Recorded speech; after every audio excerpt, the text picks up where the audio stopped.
Time now for The Exchange and an in-depth conversation about the impact of the end of the free trade deal. Joining me now is Julian Zamboko. He is a journalist and economic analyst based in Kenya. Julian, good to see you. So with this expiration, how significant is this moment for African economies?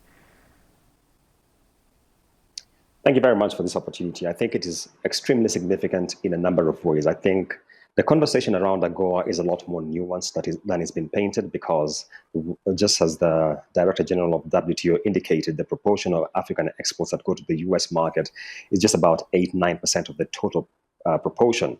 However, AGOA then constitutes 35% of that quantum, so it's quite significant. There are jurisdictions like Lesotho and Madagascar who have taken a significant hit because of how much they rely on the US for exports. There are jurisdictions like Tanzania and Gabon which are barely affected because of this tiny proportion they rely on AGOA. There are jobs at stake, and that is quite significant, especially considering the sort of pressures African economies are currently facing.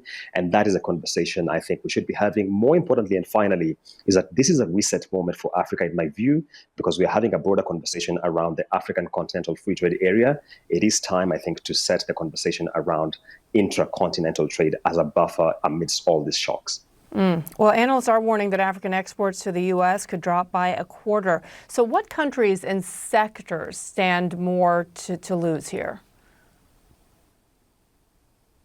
Very good question. So the lapsing of AGOA will disproportionately impact Africa's light manufacturing. By that I mean textiles and apparel, I mean agro-food products, I'm talking about horticulture and dried fruits.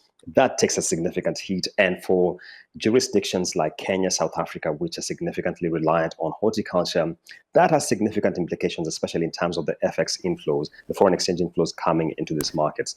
So that is the conversation I'm seeing hitting the market. But I think more importantly, we are seeing jurisdictions beginning to initiate separate bilateral conversations with the United States. We have seen Kenya, we have seen Ghana take this route. I think in the immediate term, that will be the case. But long term, we shall have to have a consolidated voice to negotiate with the United States. And final question, some argue that the U.S. risks losing geopolitical clout and influence and ceding that ground now to China if this deal isn't renewed. Do you share those concerns? Is that a credible argument? I think it does hold water because globally everyone is scouting for leverage. And I think the China and, broadly speaking, the BRICS bloc has been scouting for ways in which they can deepen their influence, especially on the global south and with a focus on Africa. So this is an opportunity for that. Africa within itself has been having a conversation around the Africa Continental Free Trade Area and something like the Pan-African payment system, which of course brings in the de-dollarization conversation when it comes to global trade. So certainly there are dynamics which I think the United States is also weighing as it has this conversation. I am not surprised there was indication that there could be an extension, but I think what African economies need to take cognizance of is, even if there is an extension, I do not think AGOA will take the shape and form it has had over the last 25 years. Eligible countries are likely to reduce. Also, the number of products enjoying preferential access are likely to be significantly scaled down. Yeah, and it's notable that you said that this should lead to an intercontinental arrangement here and more focus within the continent. But we know that President Trump really prefers bilateral relations with countries. So I wonder if some countries will see this as an opportunity to perhaps focus on their own economy and develop more close of a relation with the president.